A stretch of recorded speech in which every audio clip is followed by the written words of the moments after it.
Good morning, Shaun. Good morning, Brendan. Hey, man. So this is almost December. Yeah. Okay. Last day in November. Yeah, and we have I don't know if it's the third season now or if this is gonna be one of the last ones, because I like to do that. I know we're gonna probably go on a little hiatus because the holiday season's coming up, you know. But Thanksgiving was around the corner, or Thanksgiving has happened. That happened. And I got to spend it with my kids. And that was the, like, so you were there. You know what my Thanksgiving was like. Yeah. I got to spend it with my kids. And it was wonderful in that regard, to spend it with your family and to spend it with my kids. Here's where I can imagine if I have to complain about it. Yeah, if I have, I don't know, I don't like to use the word complain, but if I had to like pinpoint the parts that were awkward or different, the last few years, even when Marin was just so small she couldn't think and talk, and you know, we surrounded her with her family, and the food wasn't always. I mean, I haven't had as amazing Thanksgiving meal that you know, this year's was one of the best Thanksgiving meals I've had in a while, but the concept was, you know, you're around your family. Here's your aunts and your uncles and, you know, me, and here's your grandpas and, you know, great aunts, and that was different. So it was all separate, separated. Yeah, so I got to spend time with them, with your family, and I'm glad that there was that. You guys celebrate Thanksgiving. There was definitely the traditional car going by. Traditional car going by. 5 minutes. Again, man, it's the time. And we even left a little later. This guy's late for work. That's why it's going so fast. But like, you know, the turkey and the stuff. I had a Thanksgiving maybe last year, where there was no turkey. It was just ham, but the ham was extremely salty, and it was just pretty much a bust. But you're surrounded by your family, so it's like, okay, you know. That's all good, yeah. Yeah. So and it was awkward. I mean, I'm sure it felt different. It felt kind of probably not so great for you. It felt great. It felt, you know, I don't know. It's like, you know, it's the best third place I could have asked for. So, and here's a few more things before I move on. You know how they're like, that really grinds my gears? Yeah. I was thinking like that really, because of the mask that we have to wear masks now, that really, like fogs up my glasses. Because that really fogs up my glasses, this mask wearing business. Anyway, there was what I kept thinking, you know, I had them for a large chunk of the day, was about that Rule 35 and how it's completed, but it's not released because I haven't paid, you know, additional funds. And I'm sitting here like, I'm with my kids, it's a holiday, I'm enjoying this. The Rule 35, I guess, in the way that it affects reality, it either allots my children to be transported by me and allots overnights. Again, I don't know if we covered the whole. But you'd have to pay for that to be. Yeah, so I had to pay for that privilege, right? Or maybe because I don't know what's in the. That's what I want to talk to you. Like, let's foreshadow what's in this report, or, you know, predict, give our predictions of the results. So if I pay the fines, if I pay this guy his money, there's no saying, it doesn't say, you know, restrict the exact same stuff. So if I pay for this, there's no guarantee that I have it, but I don't have it now, and I don't have that kind of money to pay.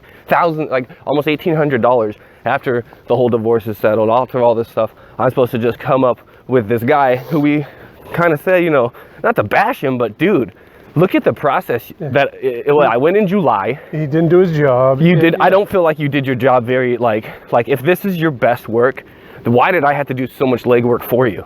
It wasn't efficient. It wasn't cost effective. No. And you said he billed you for ridiculous things. I thought he did. I thought he billed because he interviewed people, and I have no control over how long he talks to people. So if you're if you know the person who's paying for this doesn't really have this kind of money, why are you sitting on the phone with like my aunt for like almost an hour, charging me, I don't know, it's like 200, 800, something stupid, like ridiculous amount, like it's some ridiculous amount per hour. Well, I mean, what are you getting out of her besides me paying you to talk to somebody? And I was the one who got her to call you. I should have never had so many people call you if you're gonna bill crazy, you know? And again, without being, you know, I don't know exactly how it works, but I'm sure they talked to him for 10 minutes and he billed him for an hour. Who's to say? It's like, I'll just bill you for an hour. It's an hour of my time. Base billing. Base bill, yeah. I can't even confirm or deny these, you know, things. He wasn't on the clock for my clock. He's on his own clock, charging me whatever he wants, and now he won't release the report until I pay him more money. And here's the Do I call the office and ask, you know, to talk to him, you know? I don't know if you call it like Better Business Bureau or somebody, you know? I don't know. Does that change the result if I have a problem with, oh, okay, well, let me issue a new report then, sir, because what you're doing isn't the mind of a sane person. 6 months from now. Yeah. Let me give you a new report 6 months from now with using this little incident as you know, yeah. So it sucks. It's a delicate situation. Well, here's the other thing that I'm taking away from it, right? What if this report has restrictions in it? That's what I'm saying. And it's like you've been granted permission to do certain things, to see your kids at certain times, and then this report will be like, well, no. What if I pay to have less time with my kids? Yeah. Why would I do that when I've gone through such like turmoil and trauma just to get to this point with the kids? And I'm not even saying that I'm at a point, I'm at the best point I've been in the last, 7 months, 8 months. Yeah. But to be real, it sucks so bad knowing, and this is just real talk, man, like it sucks so bad knowing that the bond between me and my kids is not what it was because of the consistency that I was in their presence. It's limited. It's like, and I describe it as the candid to the diet. They show up and they're like, oh, daddy. Okay, and I'm like, oh, here, welcome to my circus. Let's do this. We're gonna do this, and we're gonna do this. All the time. It's essentially however long time I have them. It's like a lesson plan. Like as a teacher, it's like I just write a lesson plan almost in my head. Want to do this. Yeah. Do this. Move from this unit to this, and it's not like we're always active. There's times where we eat, and then we go. You know, like it's a mini day at school, and that's not what I felt my fatherhood should be like. And I get disappointed in the mother who knows that this is what it's like, and is more like, this is better for. And again, this is better for her than it is for the kids, but using, you know, at least the kids don't have to see her dysfunction. So it's just, the cat's like waiting for that squirrel. You see, the kids don't have to see her upset. They can see me in, you know, turmoil or treat me like I'm a amusement park when they see me, you know? Yeah. And, well, see, kids are adaptable though, right? So this is their normal now. This is fine. This is okay for them. Oh, here's daddy at this house and mommy's at this house. This is how it is. And, you know, yeah, I don't think they see it as any type of dysfunction. It's just the way their life is now. So my oldest does say that, because she has questions. Yeah. And first they were cute questions. Who else is in my family, daddy? Oh, cool. Let me explain to who's in your family. This is my brother. This is my dad, my sister. Your aunts, your uncles. Yeah. And then it's, will you tuck me into bed tonight, Dad? Well, here's why not. And it's really hard. And I guess I need to talk to the ex about it. What answer do I give that's not, you know, doesn't show age appropriate? That's age appropriate and doesn't show my own bias of, you know, like, well, the reason, won't let me. Like that's it. Like that's the easiest slogan I can. Hey, why can't you tuck me in?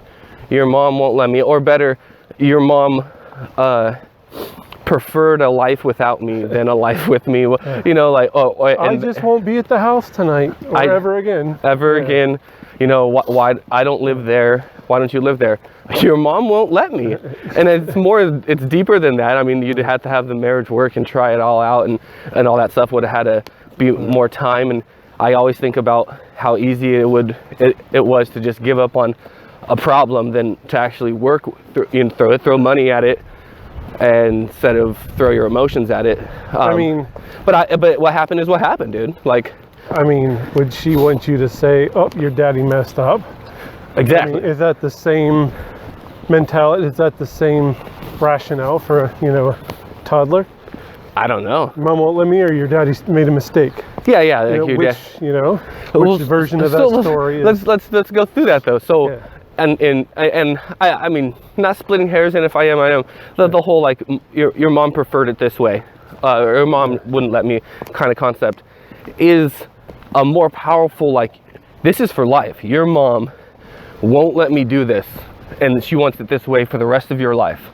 Oh, really? Yeah, because I made a mistake. So my past, my moment in time, my little moment or moments in time where the mistakes were made.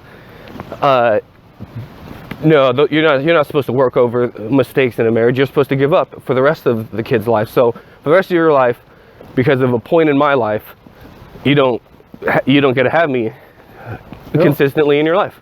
I still think that the damage, because it's more permanent, is your mom preferred it this way permanently than the mistake as the mistake someone can't be forgiven for. So a purposeful action that's not a mistake was the result of someone's error. I mean that's a troublesome mind to go, like, you know. And again, like I said, to take it down to a kid's level, yeah. You know, well, I just can't. I mean, is that a good enough answer? Well, it was explained to him that I was in Puerto Rico for the last 8 months. Like, where's Daddy at? Daddy's in Puerto Rico. So the bold-faced lie is okay. Now, I've talked to my therapist about how that is and isn't true. Obviously, the exact location I'm not in, but the concept that I'm somewhere where I can't see them, but I wish I could, is the root of that answer, masking it like that. But I don't want to lie to my kids. If they ask me, you know, were you really in Puerto Rico someday, I'm going to say, no, I wasn't in Puerto Rico. And I wasn't even the one who thought to tell you that. Obviously, there's this, let's lie to the kids for their benefit.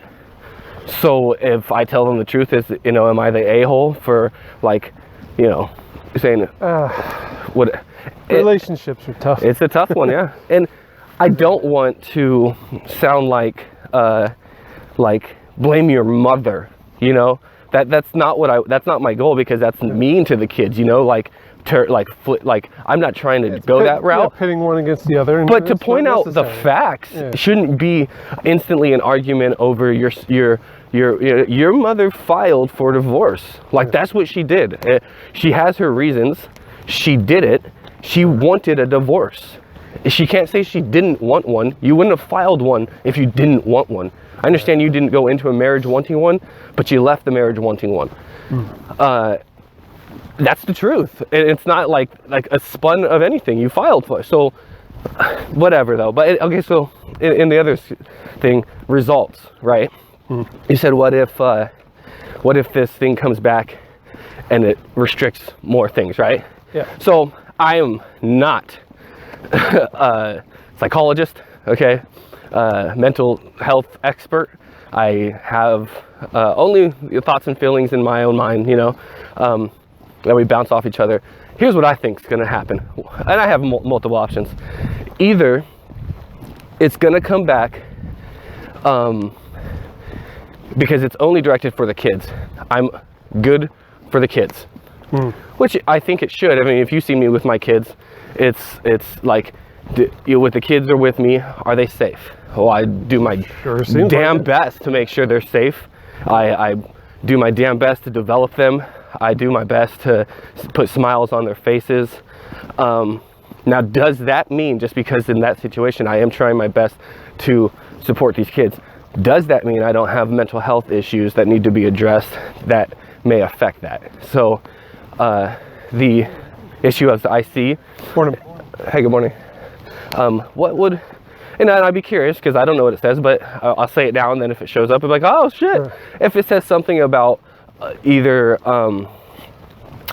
one of these three things: narcissism, if it says something about codependent issues, or issues of fear of abandonment issues, or if or the worst one, I guess, or the most severe, was saying I have a disorder like schizophrenia. Not schizophrenia, but it's the personality one. You know, like where like I forget what it's called, but there's like a personality disorder. So if it mentions any of those three things, that's saying, even if it says, you know, these things are a concern, but he's good with the kids. I don't know. I mean, I'm going to play devil's advocate here, right? Pick anybody, any person whatsoever, right? And if you analyze them deep enough, they're going to have some issues.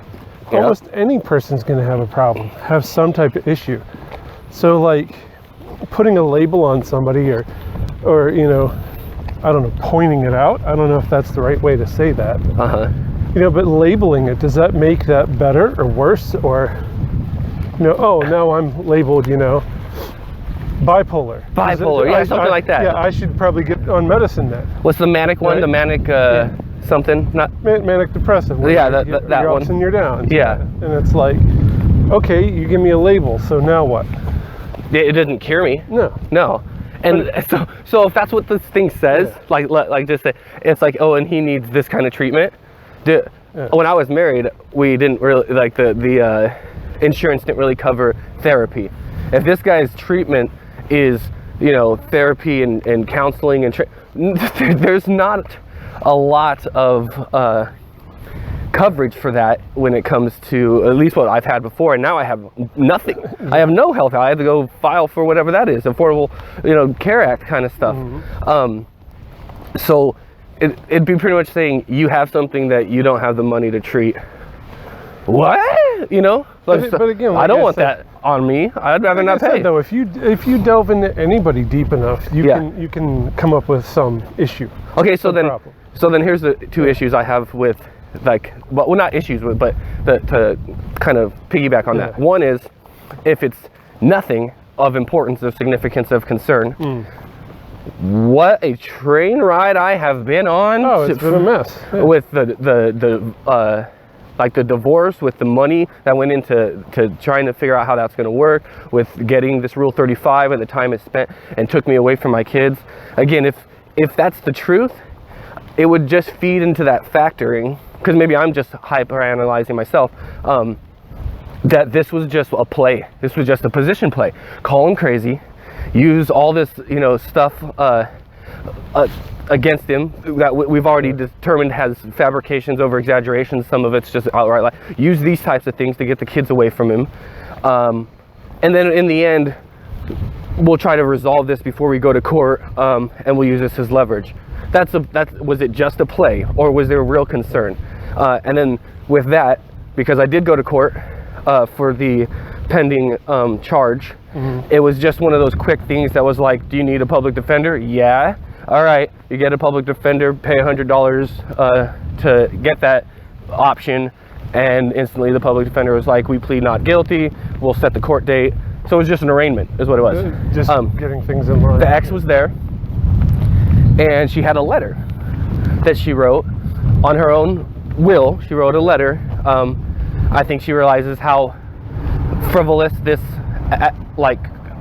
charge is for me.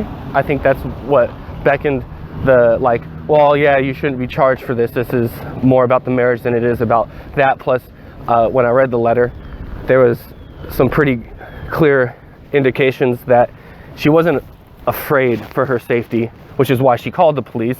She didn't tell the police this, that she's not actually afraid. She just wanted to be reunited with their kids. And it's like, you just, in her mind, I was afraid for the kids' safety, the kids who were sleeping safety. You know, I had no clue where the kids were and what they were doing.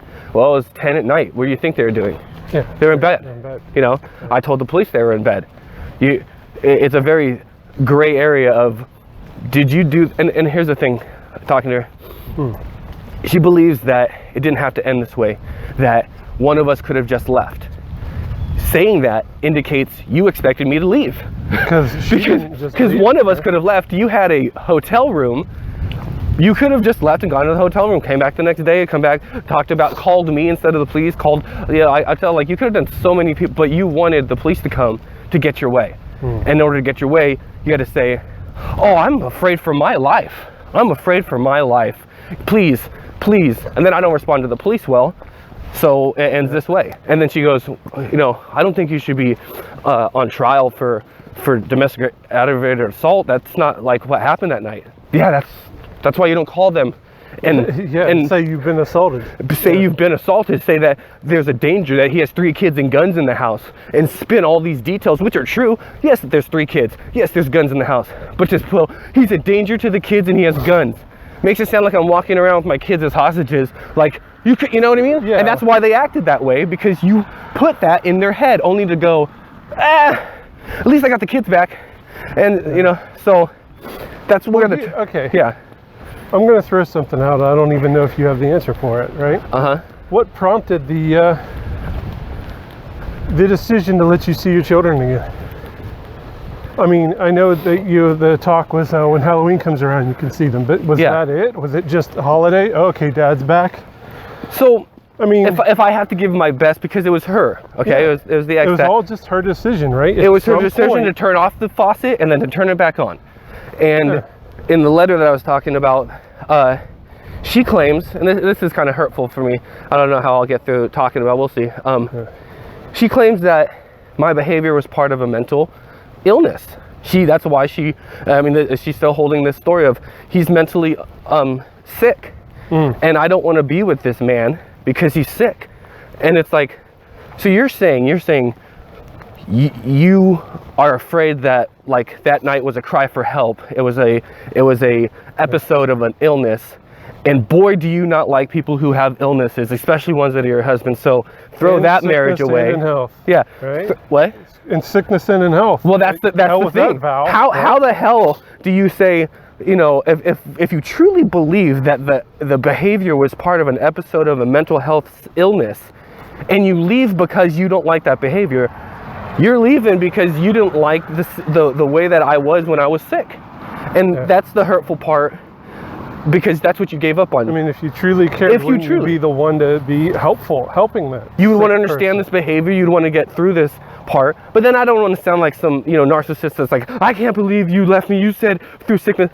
If you are unhappy in your marriage, you have the right to leave. It doesn't matter if you're just unhappy. Like, you have the right to leave, like the legal right, I suppose. But there should be more to it than, I don't want to deal with your behavior, your mistakes, the mistakes you make when you go through an episode. I don't want to have to deal with those. So only through sickness, and I've already mentioned this, every perk I could have given, she's okay with taking. And now that I'm out, the other perk of being a good daddy, she still wants that, and I still want to provide that. She just wants it on her terms. She wants me to be a good daddy on her terms. And it's like, I shouldn't be beholden to you. Look at all these deer just standing. I know. Like, we're probably 50 yards away from these deer, and they're just chilling. No, there's at least 5. Yeah. Yeah. And they look at you.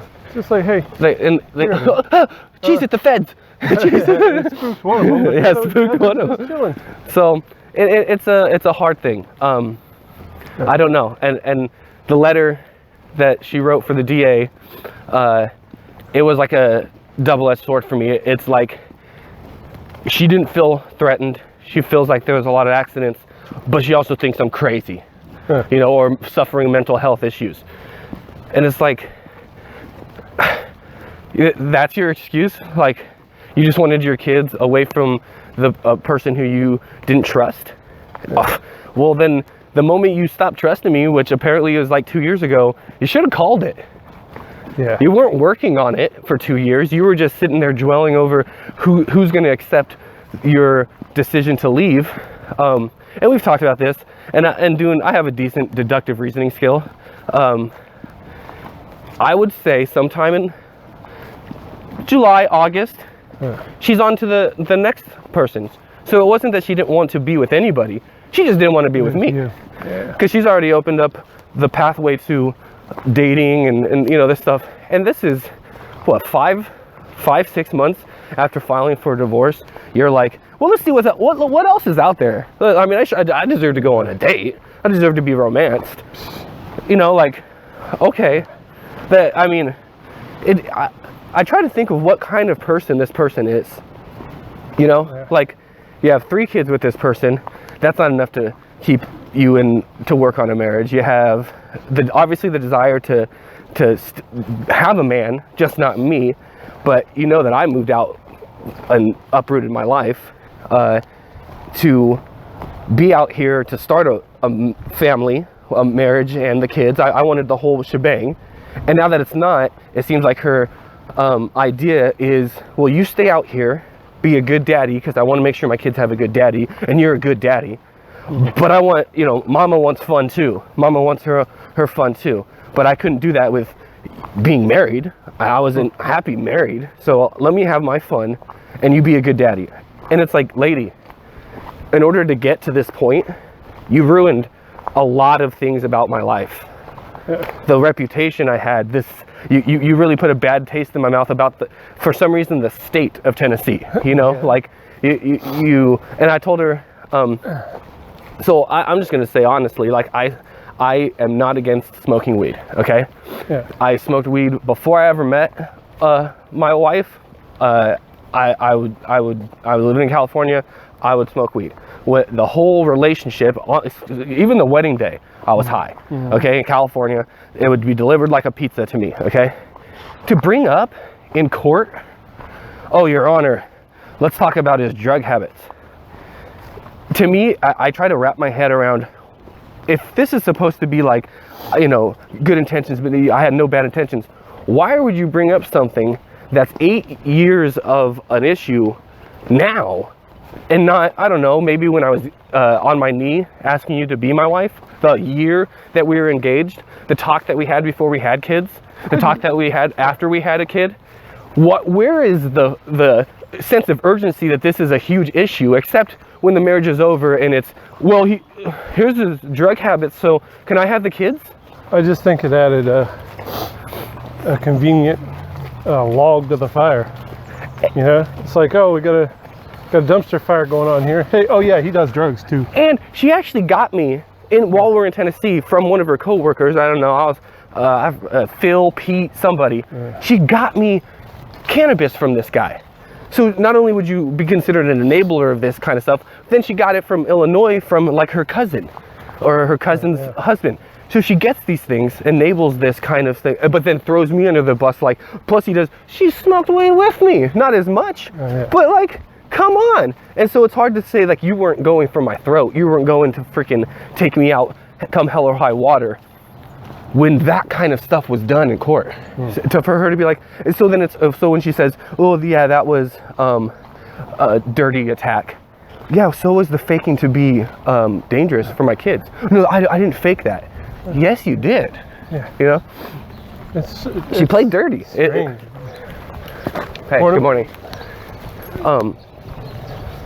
And she played dirty, and I can tell by when I talk to her about it, she does feel guilty. She feels guilty, but what she doesn't like is being made to feel guilty. So she's done it herself. She understands what she did. She understands what she said. She understands. Nobody wants to be called out. Nobody wants to be like, hey, you played a dirty hand, and I caught you.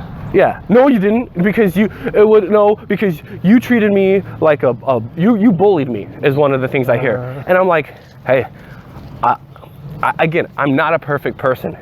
I was really thinking you knew that through the years we've been together, to all of a sudden wake up and go, holy shit, you're not a perfect person. I've been trying to tell you, like, I have flaws. I'm willing to go do this and this. Oh my God, no, I don't want to be with you. All right, we're kind of pot committed here. You know, I'm kind of pot committed here, man. Oh no, I want to fold. Oh God, don't fold. No, I'm folding. Dude, we have outs. You know, like, we got that gut shot straight. We have outs. Don't fold. We're pot committed. We folded, and then you lose the tournament, and you go, well, and then that happened when we were playing poker once. I should have called, and I would have probably actually won that tournament, but I had fear. I didn't think I was going to hit my like 1 or 2 outs, and I folded. So yeah, it's a cluster, dude.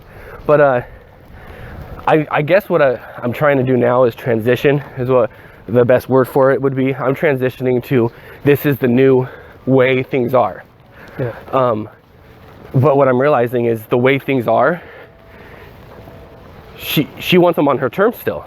Yeah. When I see the kids, how long I see the kids, there's very little wiggle room. Like, Yeah, I overheard a conversation. I wasn't eavesdropping. I just happened to hear her say, I work the next 3 days. Does that mean you get the kids the next 3 days just 'cause No. it's convenient? No, that means or it's you don't. inconvenient. I don't get, your work schedule means I don't see my kids. Oh, I don't get to see my, and it's like nonchalant. I work the next 3 days. And that's supposed to be a synopsis for, so don't expect to see your children because I work. Because it's inconvenient. Because it would be inconvenient for me. Because then I'd have to drive them over here, and I'd have to drive them over here because you're a danger, until this Rule 35 is on. You can't come over to the house because I don't want you there. I can't drive them here. Just live a life without your kids. And it's like, this is not fair for me to be seeing my kids on your terms. At her whim. Yeah, and what I think this is why men just go, okay, listen, lady, you're constantly hurting me, because it's like out of sight, out of mind for you. You throw in the towel. Yeah. Yeah, you throw in the towel and go, I'm taking my stuff. It didn't work out. I am not going to be tortured day in and day out because it's whatever whim you have for visitation. I will go start my life. This family didn't work out. I'll go find a new one. Bad boxing analogy, but you get in the ring, you get knocked out. Yeah. You get in the ring, you get knocked out. You get in the ring, you get knocked out. You want to get in the ring again? You're not gonna go, yeah. You're just like, nah, I know I'm not going to win. You're not going to win I know this. I'm going to get knocked out. I'm just going to stop getting in the ring. And that's what I think she wants me to keep getting in. Yeah. I'm not, I don't, if this is a test, she's really testing the worst because she's putting her kids, the father, the daddy. There's going to come a situation where I'm like, all right, well, and I see it with the kids that kind of come in and buy, these dads that live in different states. Well, my state's going to be wherever. Maybe it might be a different country. Like, I don't want to keep doing this. This is not the way my kids should see me. They shouldn't see me like sugar. They shouldn't be in an amusement park. I should be their parent. And if you're not going to facilitate that, if you're not going to allow that to happen, then I throw in the towel. Like, I hope you can provide them what you're taking away from them when you take away their father, when you take away their daddy. I don't think you can. But in her argument, she has the money. She can certainly afford to hire the nanny day in and day out to watch the kids, not develop the kids, but boy will they be watched, and boy will their food be served at a certain time, just like their job description allowed, So she can pay to replace me. Thing is, she won't be able to replace me. There will be a body there that makes sure they not set fire to the house. Yeah, that does the duties that I would have done, minus the bond of being their father, the bond of developing as their daddy.